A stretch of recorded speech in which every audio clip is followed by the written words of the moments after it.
It sounds to me like you're insecure. You know, I was insecure when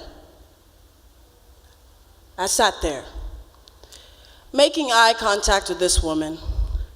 I don't know if she could tell by the expression plastered on my face that she had just took a mental image of the last time I'd be on that couch to think. I had sat through a whole car ride, one where the windows held in the boom of my mom trying to find the words for depression in Haitian Creole, trying to string together my name and the supposed mental illness I had over the phone to a relative. I had sat through all that, only to sit in this couch and imprint it with the weight of my emotional baggage, only to listen to a white woman dilute my trauma into liquid thin enough to hold her session tea bag, slip past her lips without making her sick.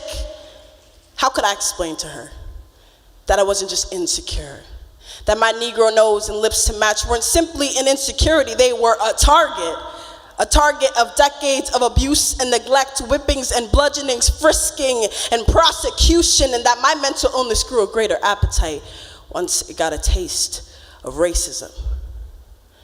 Now, I'm not saying that white people are to blame for my depression, but I often imagine in another world, white people are sitting at a dinner table with my missing serotonin, having a humorous conversation about my dreams and ambitions. A tag team duo that makes sure my wrists are bound, makes sure my lungs are filled to the brim with water, so every breath I take feels like I'm drowning in my own body. Isn't it interesting how history repeats itself? How my blackness can still see its reflection in the water that surrounded those ships, my body. Why doesn't this feel like my body? Why do I feel like a slave in my body, like a house Negro in a house this country won't let me believe is my own? Anti-blackness invited itself in, brought with it its lover, the system, and with them, anyone who doesn't listen to black cries until they've been croaked out in a last breath and put on Facebook for everyone to see. They threw a party. And together, trashed a mind I've been desperately trying to clean. There's no prescription for immunity in a black life. So I sat there, making eye contact with this woman. I don't know if she can see where my pain started and her ignorance ended, so to clarify,